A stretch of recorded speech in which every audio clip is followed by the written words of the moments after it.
All right, get ready, because today we're diving deep into something pretty incredible. Yeah, we're going beyond the everyday. We're talking astral travel, Ooh. specifically how it connects to creating your desired reality, Oh, this is going to be good. just like Neville Goddard taught. I love this. We're going to be using a really fascinating blend of sources today. Okay. So get this. We're exploring astral travel, your guide to the secrets of out-of-body experiences Oh, wow. by Gavin and Yvonne Frost. It was published back in 1986. Classic. And we're going to be weaving in elements of Neville Goddard's teachings, Okay, yeah. especially his ideas about the state akin to sleep Uh-huh. and the law of assumption. All right. So get ready for some intriguing concepts like Egyptian astral planes Oh. and even the possibility of time travel through these astral realms. Wow. I mean, this is going to be good. I know, right? And remember, this deep dive is all about you. Yes. Your questions and curiosities are at the heart of it.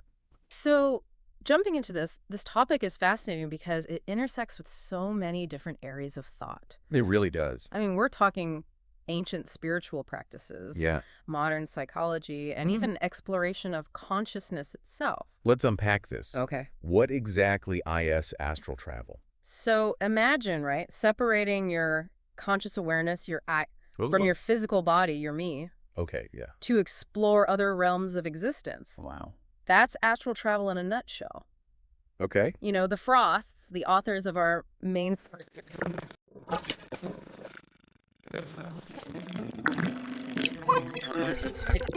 a number of people were able to achieve it. Really? Yeah, like more than you would think. Yeah. And they even share a story in the book about a Missouri farmer who spontaneously astral projected while unconscious. Oh, wow. It's a crazy story.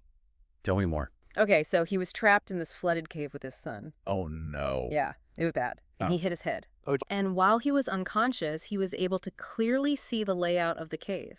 What? Yeah, and guided his son to safety, No way. despite the darkness and the rushing water. Wow. And then when he woke up, he could retrace the exact path he saw while he was unconscious.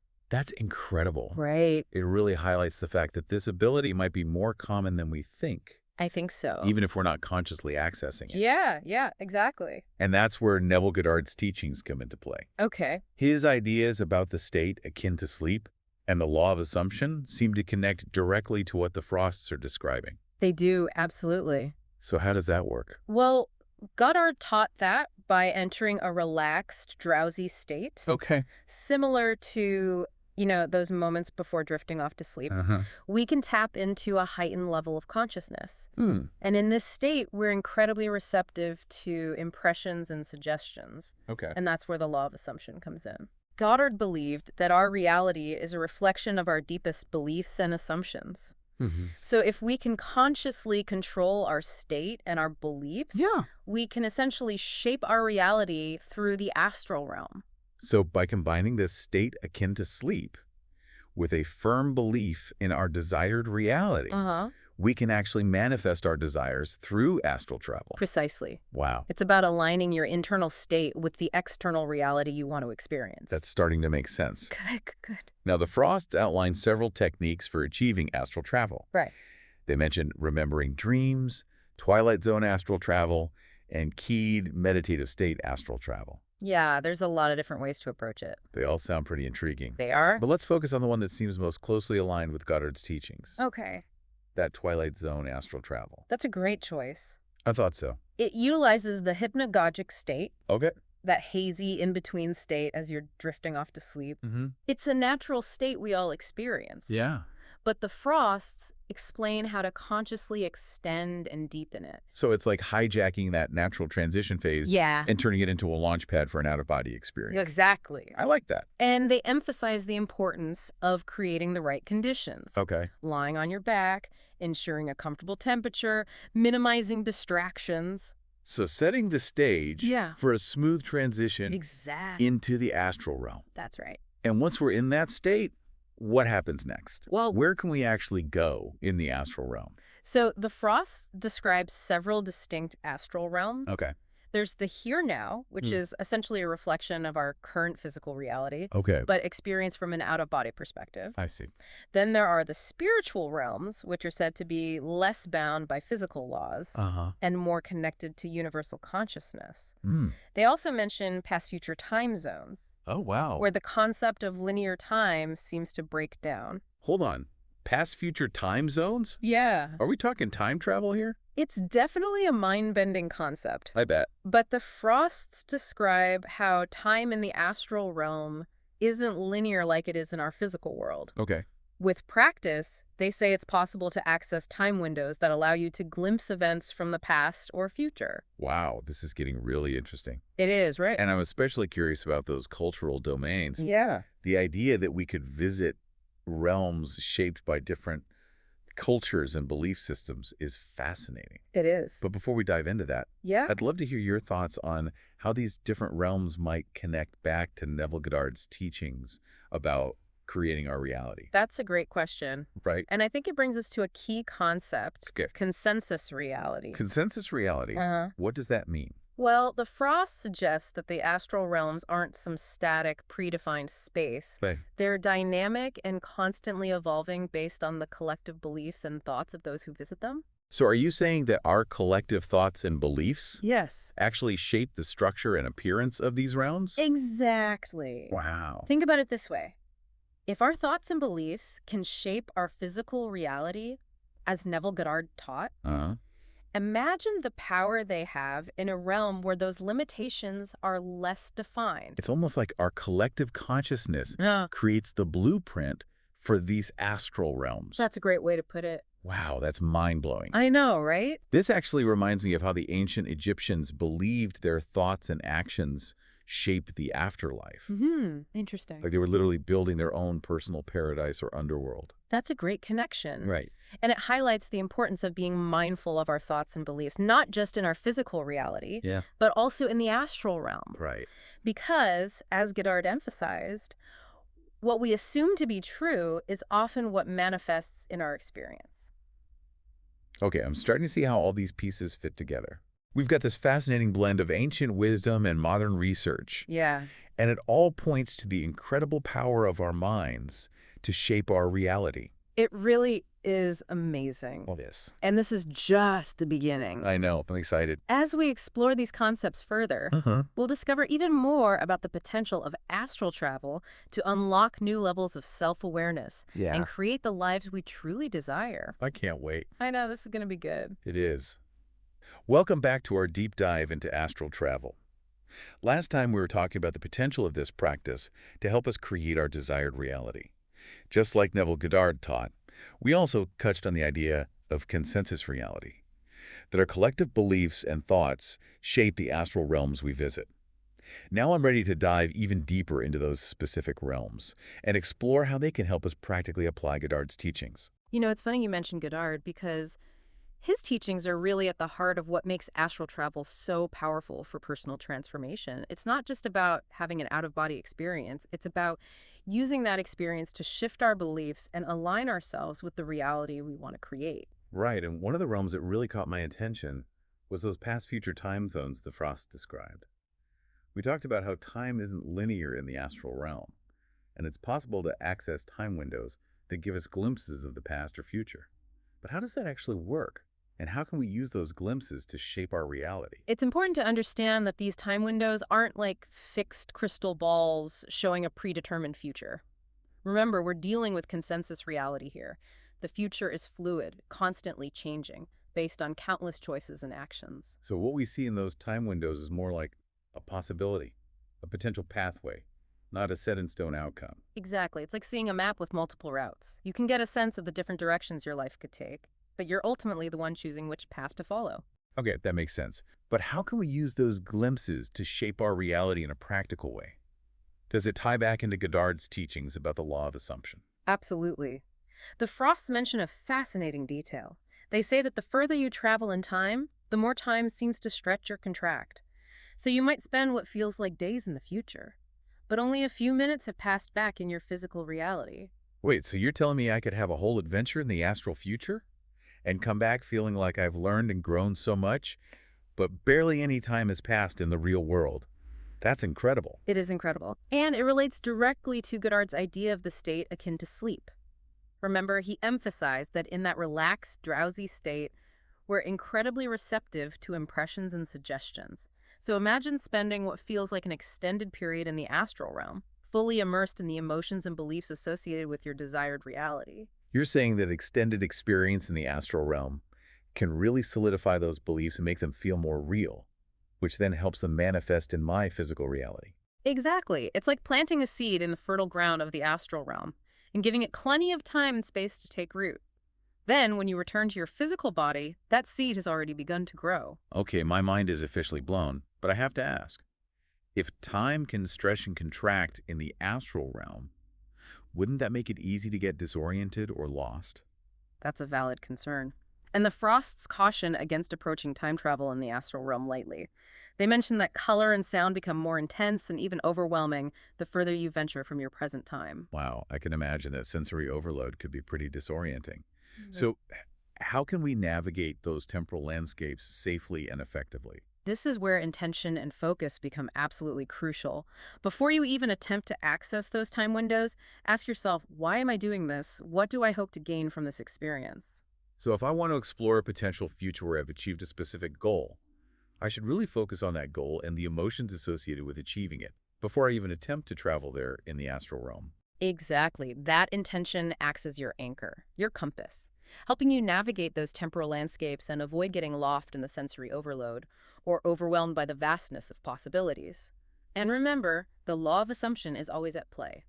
What you believe to be true in that state, akin to sleep, is what you'll experience. So, it's not just about seeing a potential future, it's about fully feeling and believing in it while I'm there. Almost like I'm already living in that reality. Exactly. And the more vividly you can embody those feelings and beliefs, the more powerfully you'll imprint them on your subconscious mind, making them more likely to manifest in your physical world. This is incredible. We're talking about using astral travel to consciously create our reality, not just observe it. And we're just scratching the surface here. As we continue to explore the different astral realms, we'll uncover even more ways to apply Neville Goddard's teachings and unlock the incredible power of our minds. Speaking of fascinating places, the book also mentions those cultural domains realms shaped by the collective beliefs and narratives of different cultures. Have you ever experienced anything like that during meditation or any other altered state? You know, I have. It's fascinating how these domains often reflect the symbolism and archetypes associated with different cultures. For example, the Frosts describe encountering gateways guarded by symbolic figures, like a knight in black armor for the Celtic realm, or a golden youth for the Norse realm. So it's almost like each culture's mythology and belief system is reflected in the architecture and inhabitants of these astral realms. That's right. And these domains offer a profound opportunity to connect with the rich tapestry of human history and spirituality. They allow us to tap into a collective consciousness that transcends time and space. Wow, that's amazing. I'm starting to see how all of this ties back to Goddard's teachings about the power of belief. If our collective beliefs shape these realms, imagine the power we have as individuals to shape our personal reality. It's truly remarkable. And I think this brings us to another key aspect of the Frost's research, the concept of guides. They describe encountering wise beings in these realms who offer guidance and support. Wait, so you're saying we could potentially connect with wise beings from different cultures and time periods in these realms? Exactly. And this is where Goddard's teachings about the state akin to sleep become incredibly relevant. Mhm. Remember, in that relaxed state, we're highly receptive to impressions and suggestions. So we can use that state to open ourselves to communication with these guides and receive their wisdom and guidance. Precisely. And that guidance can take many forms. It might be a direct message, a symbolic vision, a strong feeling, or even just a simple knowing. That's incredible. But I have to admit, the idea of encountering these beings and receiving guidance in the astral realm makes me wonder about the importance of discernment. How do we know if we're truly connecting with a wise guide or just projecting our own desires and expectations? That's a crucial question, and it highlights the importance of grounding and self-awareness before and after astral travel. So you're saying it's important to check in with our own intuition, to see if the guidance we receive resonates with our deepest values and feels authentic. Exactly. It's also helpful to cultivate a practice of journaling or reflecting on your experiences after astral travel. This allows you to process the information, notice patterns, and connect the dots between the guidance you receive and your everyday life. Okay, that makes a lot of sense. And I'm already feeling inspired to start applying these techniques in my own life. But before we wrap up this section, I'm curious to hear your thoughts on how we can actually bridge the gap between the astral realm and our everyday lives. How do we take those experiences and make them work for us in a practical way? That's where the real magic happens. And it all comes back to Neville Goddard's teachings about the law of assumption. Remember, he emphasized that our reality reflects our deepest beliefs and assumptions. So if we want to change our reality, we need to change our beliefs. And astral travel can help us do that by offering a direct experience of our power to shape our perceptions and connect with a higher level of consciousness. Precisely. It's like a training ground for our minds.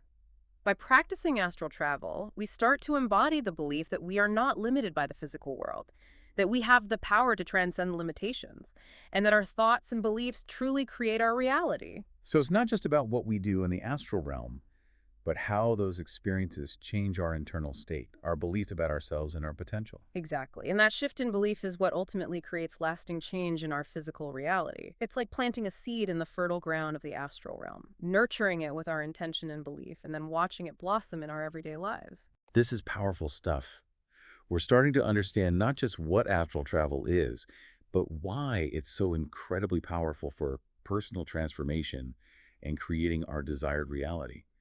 And I'm eager to explore some practical examples of how people have actually used astral travel to improve their lives. Are there any stories from the Frost's research that really stand out to you? Welcome back, Astral Explorers. We've been on quite a journey exploring astral travel, weaving in Neville Goddard's teachings about the state akin to sleep, the law of assumption, and the power of belief to shape our reality. But let's get even more practical. How can we take all of these mind-blowing concepts and actually apply them to our everyday lives? You know, the Frosts share some incredible stories in their book about how people have used astral travel to improve their lives. One that really resonated with me was about a woman named Josephine. She was struggling after the death of her husband, feeling lost and alone, even turning to medication to cope with her grief. Oh, wow. That sounds incredibly difficult. Did astral travel offer her a way out of that darkness? It did, but not in the way she initially expected. Josephine started having spontaneous astral experiences, which at first really frightened her. But with the help of a supportive therapist, she learned to understand and embrace these experiences. So instead of fearing those astral travels, she learned to use them as a tool for healing and growth. Exactly. And that's a key point, isn't it? These experiences can be intense, even overwhelming at times. Having support and guidance can make all the difference in helping us integrate them in a healthy way. Absolutely. And what happened with Josephine? Was she able to use those experiences to move forward in her life? She did. In fact, she used those astral travels to find a new job and create a more fulfilling life for herself and her daughter. Wow, that's a powerful testament to the transformative potential of these experiences. It reminds us that even in the midst of challenges, we have the power to access inner resources and guidance that can help us navigate difficult transitions. It's like those astral journeys helped her tap into a strength and resilience she didn't even know she had. It's a beautiful example of that. And it brings us back to the heart of what we've been exploring, the interconnectedness of our inner and outer worlds. Just as Josephine found healing and guidance through astral travel, we can all use these techniques to tap into our own inner wisdom and create positive change in our lives. Okay, so let's get down to brass tacks. What are some practical steps we can take to integrate astral travel into our personal growth journeys? First and foremost, cultivate a regular practice of self-reflection. Take time to identify the areas of your life where you'd like to see growth or change. So it's really about being intentional. We shouldn't just randomly project ourselves into the astral realm hoping for the best. We need to have a clear purpose, right? Exactly. Ask yourself, what do I truly desire? What kind of reality do I want to create? Those questions will guide your astral explorations. Okay, so once we have that intention, what's next? As you explore those realms, pay close attention to the insights, symbols, and guidance you receive. Journal about your experiences. Meditate on the messages, and see how they connect to your waking life. So it's like we're gathering clues in the astral realm that can help us understand ourselves and our path more clearly. That's a great way to put it. It's like we're tapping into a deeper level of awareness and bringing that wisdom back with us into our physical reality. You know, the Frosts also emphasize the importance of having a strong connection between our consciousness, what they call the I, and our physical body, the me. They recommend practices like relaxation techniques, breath work, and mindful movement to strengthen that connection. Yeah. I love that idea. It's not about neglecting our physical well-being in pursuit of astral exploration. It's about creating a harmonious balance between those different dimensions of our being. I completely agree. It's about integrating these experiences into our lives in a holistic way. And as we gain experience, what's your advice for taking those next steps? Don't be afraid to experiment. Explore different techniques for inducing astral travel. Experiment with visiting different realms and see what resonates with you. There's no one right way to do this. It's a personal journey of discovery. And most importantly, approach this journey with a sense of curiosity, respect, and a willingness to learn and grow. Beautifully said. Astral travel is an ongoing exploration, not a destination. It's about expanding our awareness, connecting with our inner wisdom, and becoming conscious creators of our reality. Now, before we wrap up this epic deep dive, we want to remind you that we have a ton of resources available to support your exploration of these fascinating concepts. In the episode description, you'll find links to Neville Goddard books and more on Amazon. If you're looking to dive deeper into his teachings, and if you're feeling called to explore this on a more personal level, we offer manifestation consultations, where you can work directly with an expert to create a personalized plan for manifesting your desires. And for those who want to support the channel and get access to even more content, consider joining our member channel where you'll unlock exclusive perks and bonus materials. And of course, we have a free newsletter and free downloads packed with insights and tips to guide you on your journey. We're so passionate about sharing this knowledge and empowering you to create the life of your dreams. So keep exploring, keep questioning, and keep reaching for those stars both within and beyond. Until next time, happy astral travels.